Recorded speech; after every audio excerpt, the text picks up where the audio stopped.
It started as a barbed wire fence.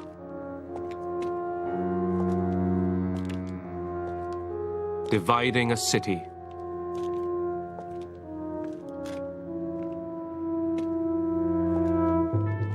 Imprisoning its people.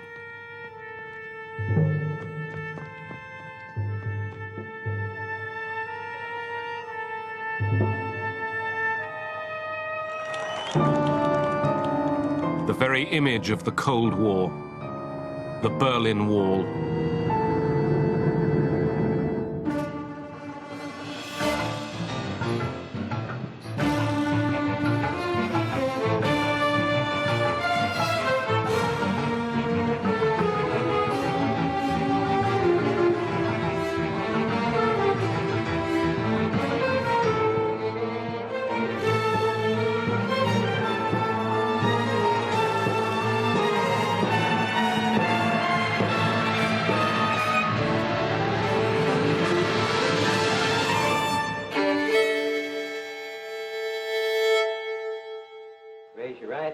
Memphis, Tennessee, March 1958. I do solemnly swear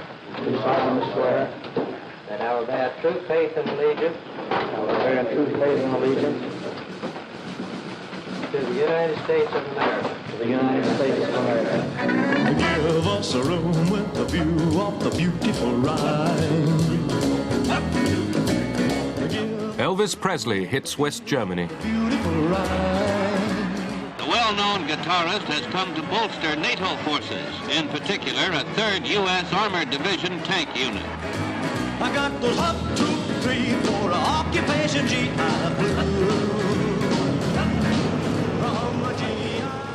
West Germany was NATO's front line along the Iron Curtain. Since 1955, the Americans had been training a new West German army.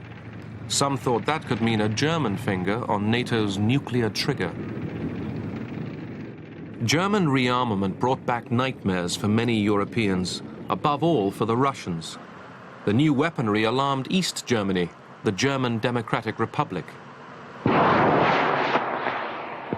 Die DDR hat ja nun versucht, verschiedene Angebote zu machen, einer nuklear... The GDR made various offers to prevent the nuclear armament of West Germany. vorzubeugen, aber sie hat da... But it found no response, no echo. Und darum fühlte sich die DDR... The GDR felt directly threatened by tactical nuclear weapons. taktischen Atomwaffen fühlte sich bedroht. It accepted that the Soviet army, stationed on GDR territory, also should arm itself with tactical nuclear weapons. Berlin, deep in East German territory, was under the joint occupation of the former wartime allies. Now in West Berlin, 12,000 British, American and French soldiers were surrounded by 500,000 Soviet and East German troops. Western rights of access were protected by four-power agreement.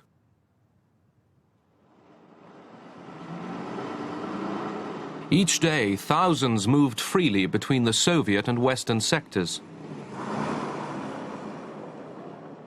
Berlin's open border gave East Germans access to the glittering West, which Soviet and East German leaders wanted to end.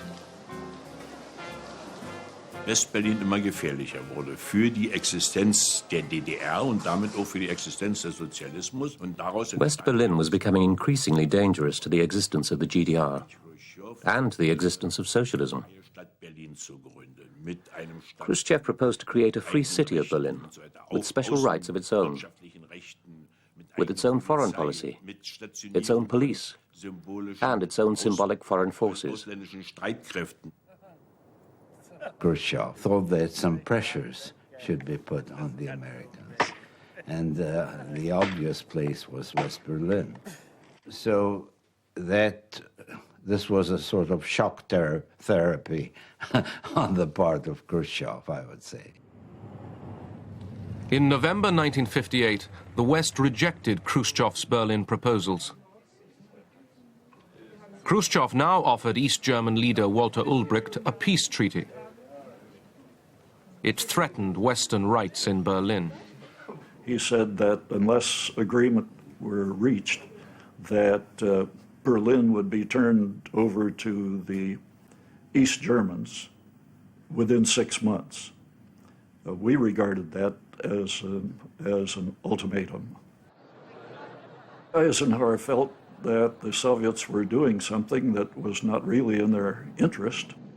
His view was that if there were to be actual conflict between the United States and the Soviet Union, it would move quickly to large-scale, all-out conflict where everything would be drawn into it, and that was the danger, that was the risk.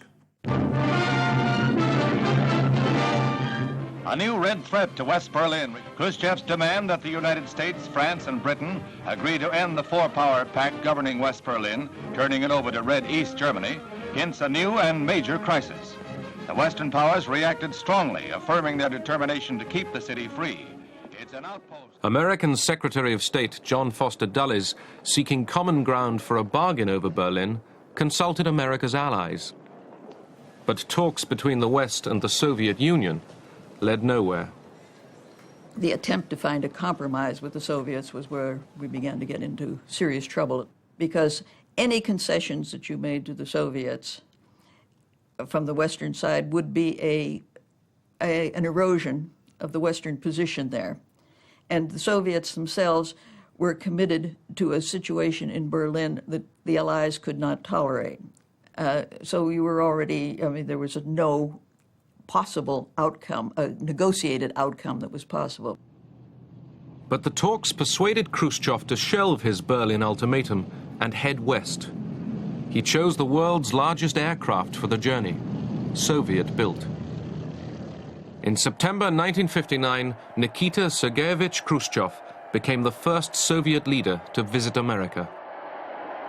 Khrushchev got what he wanted, which was a visit to the United States and treatment as an equal, and an exchange with Eisenhower, which gave him, I think, a fair idea that probably if he continued without too much provocative actions on the ground, he could get more and more out of the Western side. In talks with Eisenhower, a new spirit of cooperation eased the crisis. But Khrushchev's hopes for a Cold War truce only lasted 6 months. On the eve of a grand peacemaking summit in Paris, an American U-2 spy plane was shot down in Soviet airspace. Khrushchev was enraged. Но для этого что требуется? Не летайте вы в Советский Союз, не летайте вы в социалистические страны. Уважайте суверенитет и знайте границу. Не знаете границу? Ударим. Ударим, обучим уму-разуму. The summit collapsed before it had even begun.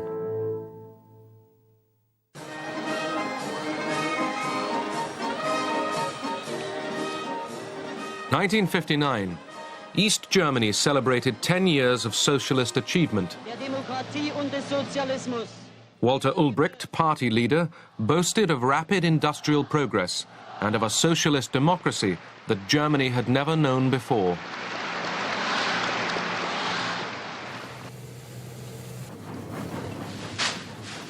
Official films portrayed a paradise for workers and peasants. The reality was shortages and chaos. Private farms were forcibly collectivized, and the state's resources poured into heavy industry at the expense of consumer goods. Obediently, East Germany copied the Soviet model, down to thought control of its people. Und so turnten dann 400 Einwohner Leipzigs gemeinsam mit Walter Ulbricht. East Germany, its leaders claimed, was succeeding through sheer willpower.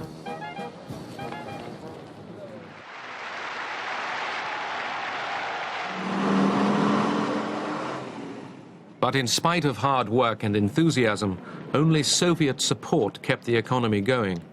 East Germany could not compete with the swelling prosperity of the West.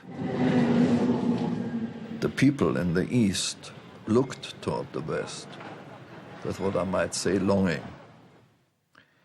They would have liked to have the same comforts, the same goods, the same chances. And they saw in what was called socialism at the time a system that demanded of them sacrifices with nothing but promises for the future. And as long as the borders were open, it was relatively easy to get there. All you had to do is board a subway, and you were in another world.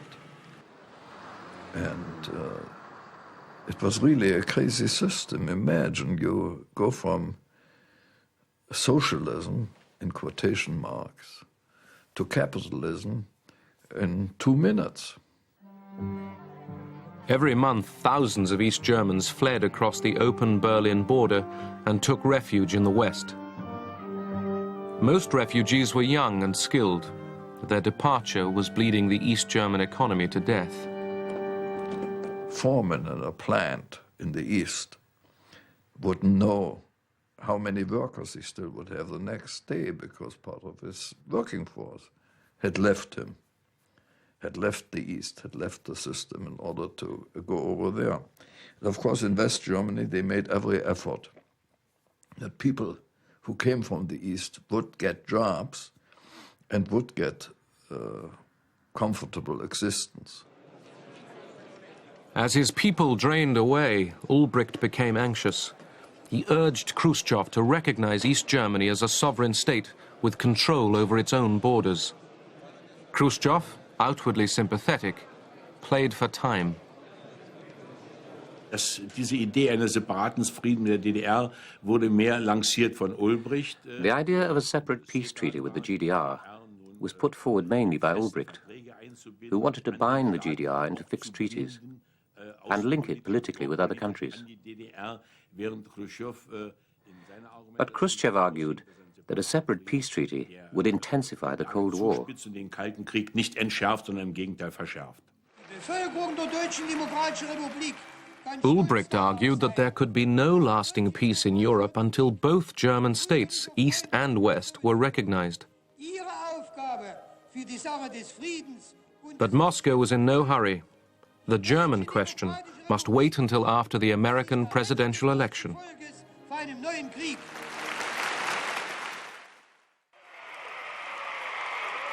John F. Kennedy took office in January 1961. He had campaigned for a more vigorous American foreign policy. I don't think the communists are about to collapse. I believe we have to build strength. We have to stand for freedom. We have to demonstrate some vigor in our foreign policy.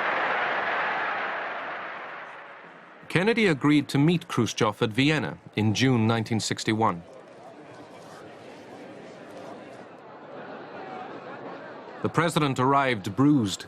His invasion of Castro's Cuba at the Bay of Pigs 6 weeks before had failed. Khrushchev concluded that Kennedy was weak. He had decided to bully the new president. He felt that this young new president, unexperienced, specifically after he has a fiasco at Bay of Pigs, and came rather with not very strong position. He said, look here, already so many years passed, Western countries do nothing about Germany and the peace treaty and about specifically West Berlin. So I am going to press this issue very strongly with the meeting with the new president. What Khrushchev kept saying was that we surround all those troops you have in West Berlin, and we could take West Berlin anytime we want to. And Kennedy's reply to him was, well, that's as may be, but we fought the Second World War, and they're there because of the Second World War by right. He became very emotional, very angry. This young fellow doesn't want to discuss with me the issue, which is very important. And this make it very angry, and really it influenced his attitude. So he has a mixed feeling about. From one thing, he accepted he is tough, but from the other, he said that he is not wise enough. Doesn't understand quite well the foreign policy.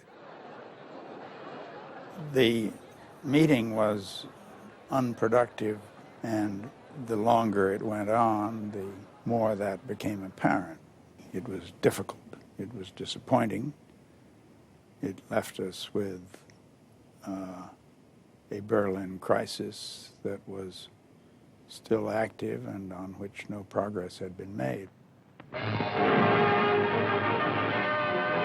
At the summer White House in Hyannisport, Massachusetts, Defense Secretary McNamara and Secretary of State Dean Rusk confer with President Kennedy on the increasingly ominous words and actions from Moscow. Premier Khrushchev's increase in arms... Khrushchev had renewed his ultimatum and increased the Soviet arms budget. Kennedy asked his advisers to list America's military options. It was conceivable there would only be two alternatives: surrender or use of nuclear force, which might well have brought destruction of both East and West. So the president was very anxious to find a middle course. In July, Kennedy asked Congress for extra defense funds and called reservists to arms. The source of world trouble and tension is Moscow, not Berlin. And if war begins, it will have begun in Moscow and not Berlin. For the choice of peace or war is largely theirs, not ours. Of all the presidents in this Cold War period, I think the nuclear issue bore hardest on Kennedy. He took it very seriously, and he was sometimes afraid that the good Lord had put him on earth to start a nuclear war, really. And he was not about to get out of Berlin, no matter what it took. It would be a mistake for others to look upon Berlin because of its location as a tempting target. The United States is there. The United Kingdom and France are there. The pledge of NATO is there. And the people of Berlin are there. It is as secure in that sense as the rest of us. For we cannot separate its safety from our own. So he made very clear that he is going to defend status of West Berlin and the presence of their troops there. But when he mentioned this one, we noticed one thing, that in his speech he mentioned that the line between West and East Berlin are a line of freedom.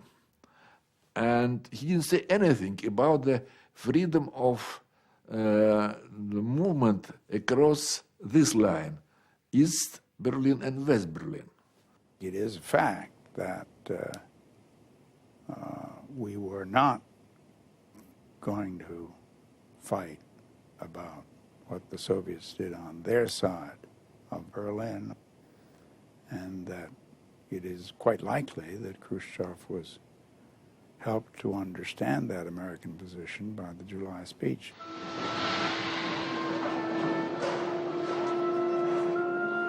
As the Berlin crisis darkened, the flow of refugees became a torrent.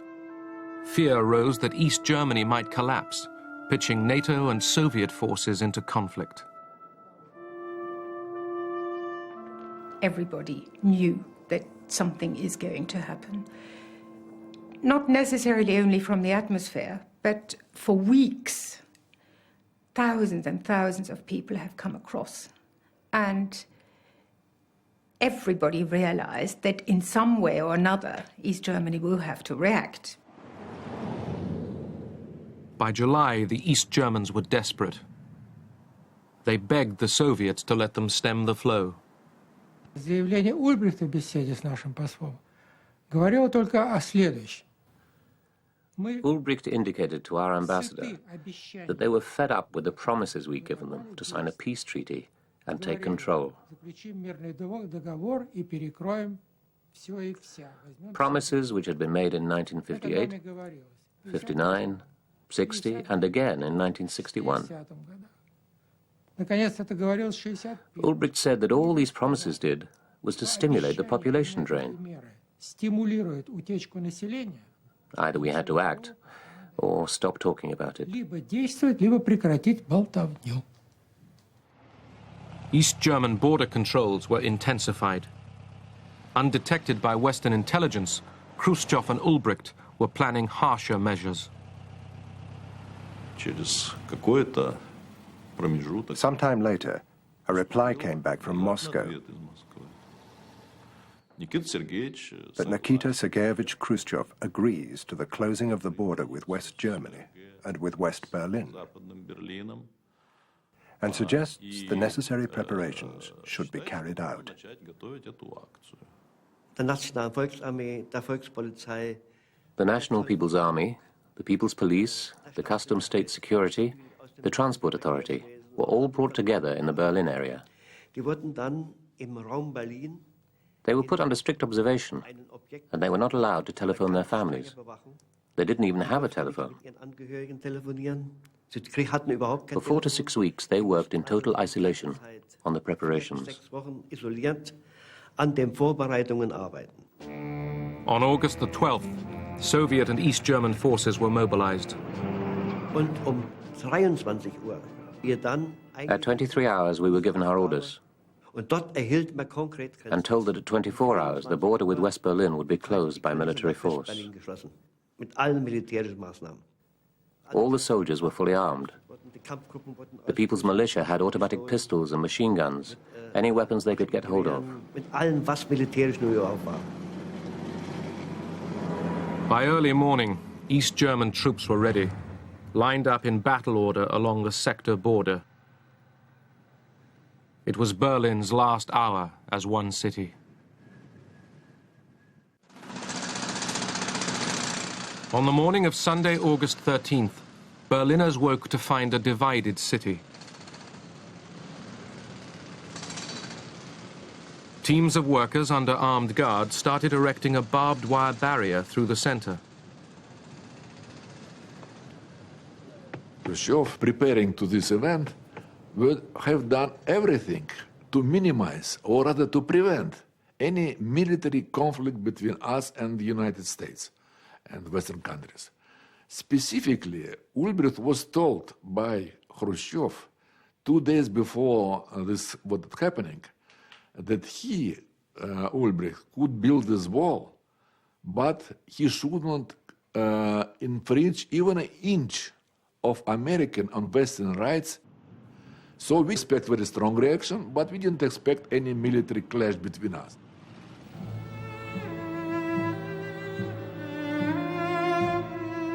The barrier split Berlin. Families were torn apart. My father actually woke me up and said, you know, they closed the border. It was incomprehensible. You know, it was so strange. And then my mother came in crying, and my elder sister, and we were thinking, you know, how do we get my sister back? My sister that summer had stayed with my aunt just outside of East Berlin. So we all took the S-Bahn, and it was an absolute chaos. It was terrible. People crying, shouting. Some were frightened, some were angry. And I just remember I was so frightened. I thought, we never see my sister. She's lost, so to speak.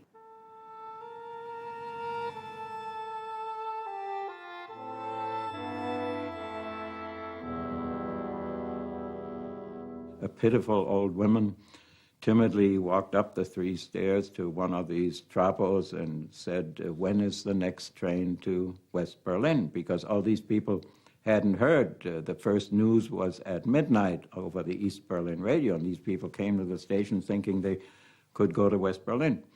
And I'll never forget the sneering tone in which this trapo said to her, none of that anymore, Grandma, you're all sitting in a mousetrap now.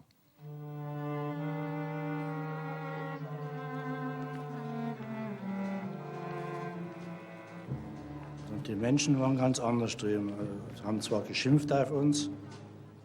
The people were swearing at us. We felt we were simply doing our duty, but we were getting scolded from all sides. The West Berliners yelled at us, and the Eastern demonstrators yelled at us. We were standing there in the middle. There was the barbed wire, there were us guards, West Berliners, East Berliners. For a young person, it was terrible. Sie bitte bis hinter das sowjetische Denkmal zurück. Sie bitte für unsere Anordnungen verständlich. The anger of West Berliners boiled over. They demonstrated against the division of their city.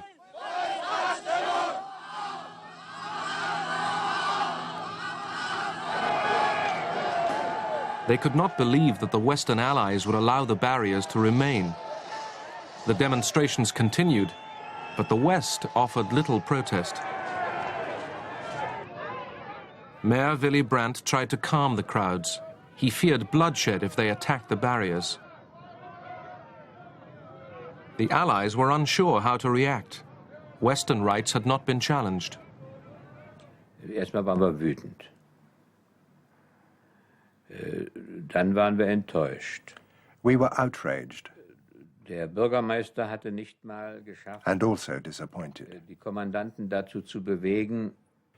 The mayor didn't manage to persuade the Allied commanders to make even a small protest. Auszusprechen. People were not clear what exactly was going on. It was almost 12 hours before it really registered that this was going to be a total sealing of the inner sector borders. Nobody was quite sure what to do about the subject, what exactly was the scope of it.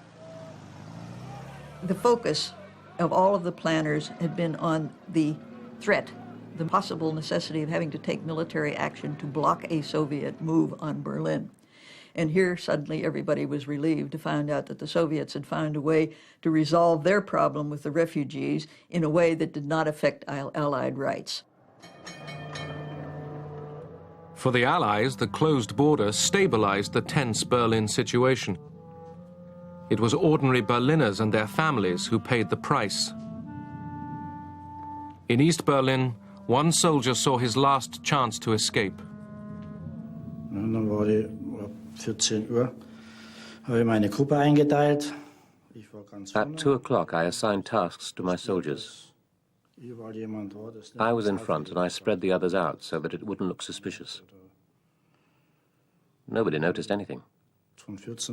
From 2 until 4 o'clock, I was thinking about the situation and wondering what was the right decision. I would have to leave my parents and my sister. Finally, I took the decision. I jumped over the barbed wire at 4 o'clock. Then I was in the West, and they received me with a great cheer. I was the first.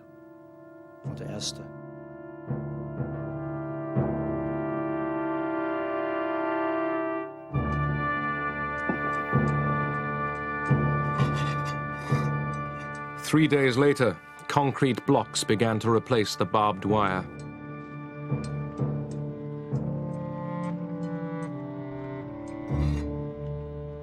Along the sector boundaries rose the Berlin Wall, carving the city in two.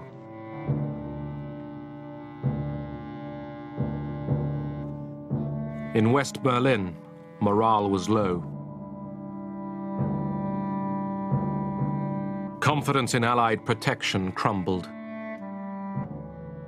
Mayor Willy Brandt sent an angry letter to President Kennedy, demanding action. Die Idee war eben, nachdem auch in Washington nichts passierte, die ganze The idea was, since there had been no reaction in Washington, den Präsidenten darauf aufmerksam zu machen, we had to make it clear to the president psychologisch ein Einbruch that there might be a breakdown in morale, a loss of trust, Einbruch, und dass hier something more than just a protest had to be done. mehr als Protest machen müsste. I think it's probably putting it mildly to say he was furious. Kennedy felt that he had shown that he was prepared to go to the brink of war, maybe even over the brink of war to defend Berlin, and here he was being criticized for doing nothing by a, as somebody put it, a mere mayor. But Kennedy realized that a gesture was needed, a sign that America still meant to defend West Berlin. He ordered a show of force. An American troop convoy was sent to Berlin up the Autobahn across East Germany. The plan was to test East German reaction and to reaffirm Allied access rights to Berlin. The Americans were stopped and counted. They waited and were let through.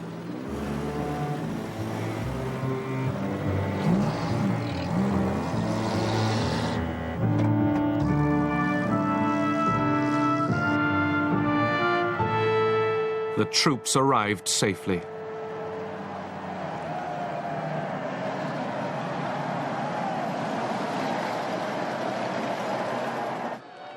America's Vice President Lyndon Johnson flew to the city as Kennedy's personal representative.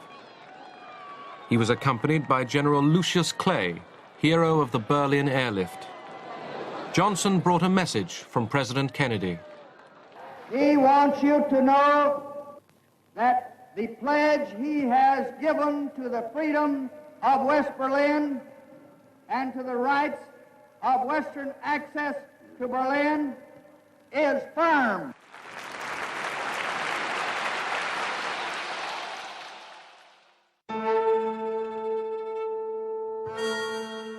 In the east, people risked death to flee through the last chinks in the barrier.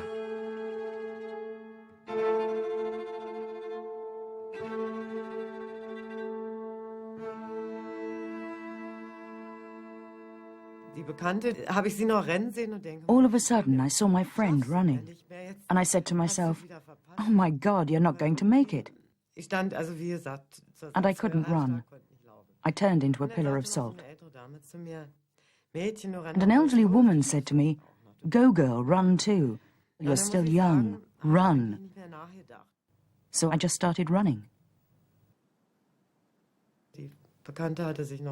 My friend had hurt her face, but I'd only ripped my sweater. Apart from that, I wasn't hurt. We were incredibly happy. We laughed and cried. We'd just made it. Many more made an impulsive dive for freedom. Und eines Tages kam nicht nach Hause. One day he didn't return home. I was waiting and waiting. He didn't come during the night or the next day, and I thought, what has happened? And then my brother-in-law came. Don't you know, he said, he's in the West. My whole world collapsed. I had to collect his things from work. It was like collecting the belongings of a dead person. Later, Heinz Carstens helped his wife to escape.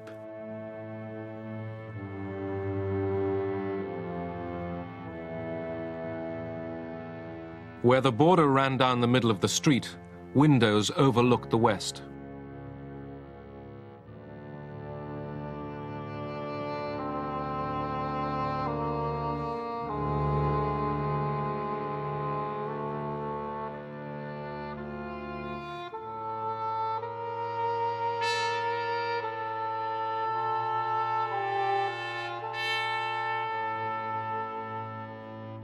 Helping people escape became a routine assignment for West Berlin's fire brigade. Nachher so, das spielte sich so ein, dass Leute springen wollten und Turm. It became the custom that people who wanted to escape, people who wanted to leave, would throw little pieces of paper out of the windows into Bernauer Strasse. The number of the building, the floor, the window. Second or third window was written on it, and the time, for example 10 o'clock, that they wanted to jump. Here are perhaps the most dramatic scenes ever to come out of Berlin. Tossing belongings from the window of an apartment overlooking the western border and freedom, an escapee is prepared to jump to safety into a net held by police and firemen of West Berlin.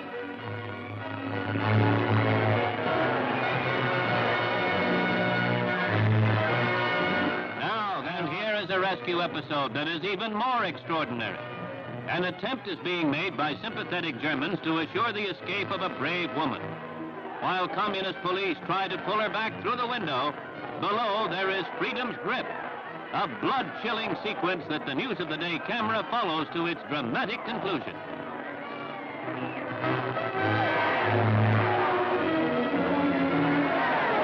She's safe at last. The East Germans blocked even this last loophole.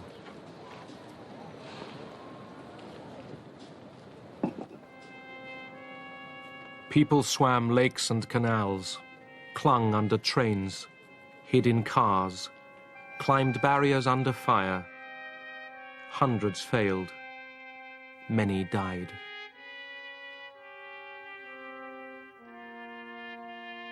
Despite the human suffering, East Germany justified the wall as a bulwark of peace.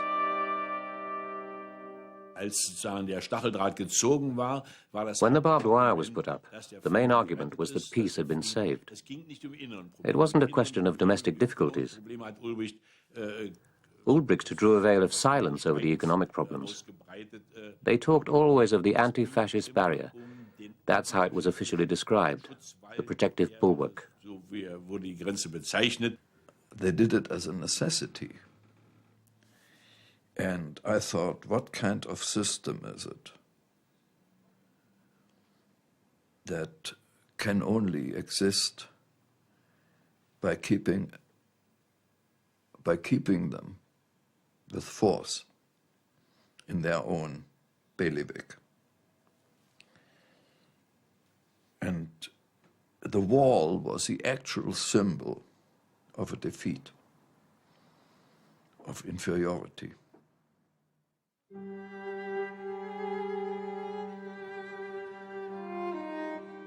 Escapes went on. Killings went on. Telephone lines were cut.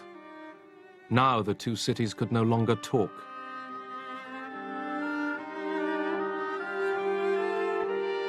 At the few Allied crossing points, tension was high. In October, an American diplomat was stopped by East German guards as he was crossing to visit the theater in East Berlin. The Americans decided to make an issue of it and assert their right to free movement in Berlin. Lucius Clay was back on the scene. Clay's calculation was that the Soviets were responsible for East Berlin, not the East Germans, and he was determined that the Soviets would recognize their responsibility there. To test East German reaction, Clay ordered armed American soldiers to escort vehicles back and forth across the border at Checkpoint Charlie. He once told me, he said, I learned early in the game of dealing with the Russians, if the Russians understand one thing, and that's force, that's strength. You must never negotiate or deal with the Russians without having a position of strength. To underline his point, Clay moved tanks up to the checkpoint.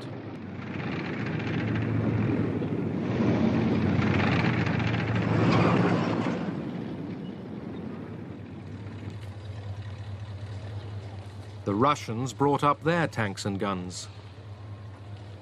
The two sides faced each other barrel to barrel. The telephone rang in the command post. He said, let me speak to General Clay. I said, he's not here. Who is this? He said, this is the military police officer at Checkpoint Charlie. He said, holy Christ, he said, the Russians have rolled in here in force. He said, they've got tanks.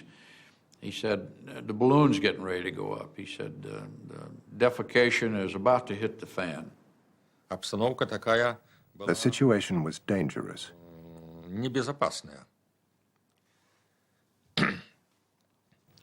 The tanks stood facing each other. Our tank crews were told to exercise restraint, to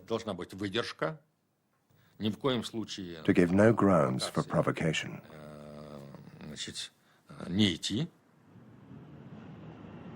The dead seriousness of it became more intense with each hour.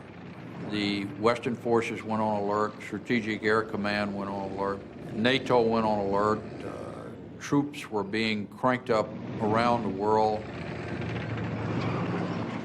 and one never knew if the intensity of the situation in Berlin escalated, where would be the next sore point.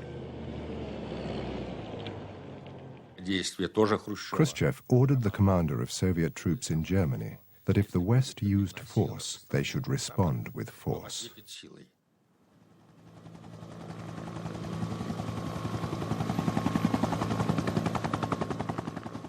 Я как раз сидел в генеральном штабе, когда проходил съезд.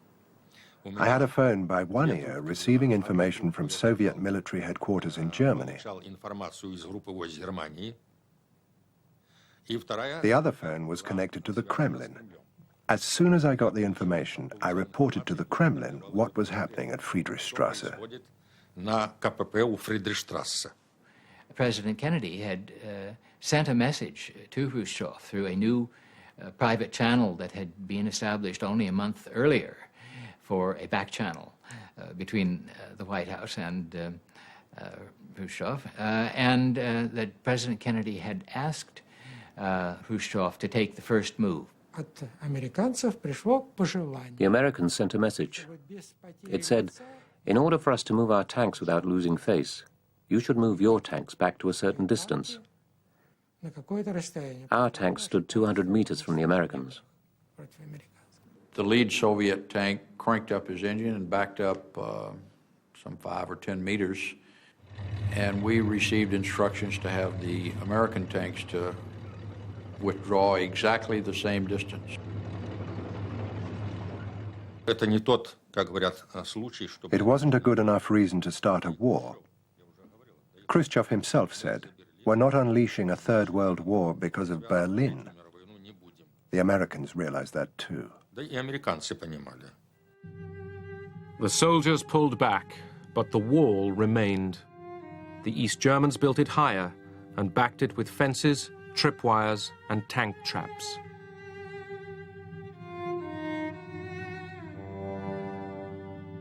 During the first year, 50 Germans died trying to cross to the west. One of them was 18-year-old Peter Fechter. The Americans gathered, the soldiers gathered on one side, not doing anything. And on the other side, the GDR, the Vorpost, the police there, was standing on their side, not doing anything. And this young man was huddled. I remember he was lying like an S shape. And first he screamed, he cried, he shouted for help. And as the hours went on, his voice got weaker and weaker. It was so heart-rending that in the middle of nowhere was a human being dying, and two groups was facing each other, too worried to act because they didn't know what the other one was going to do. It was really horrible. He was just standing there and you thought, he's just dying and you can't do anything. I mean, I've never been in that situation before, neither after, where you actually see a person dying and you can't do anything. And I'm sure everyone else around me felt the same.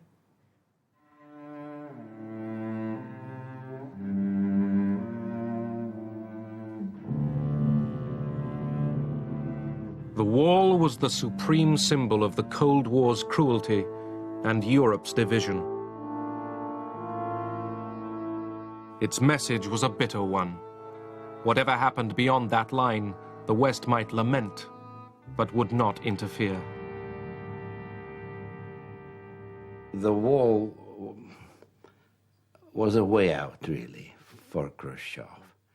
And although the Berlin affair continued to be discussed, it was no longer in a state of crisis as it had been before the wall.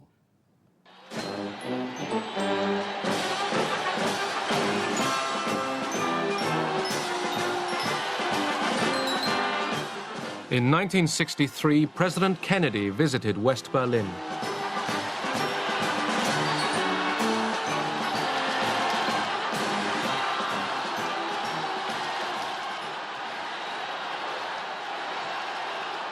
Freedom is indivisible. And when one man is enslaved, all are not free. When all are free, then we can look forward to that day when this city will be joined as one, and this country, and this great continent of Europe, in a peaceful and hopeful globe. When that day finally comes, as it will, the people of West Berlin can take sober satisfaction in the fact that they were in the front lines for almost 2 decades.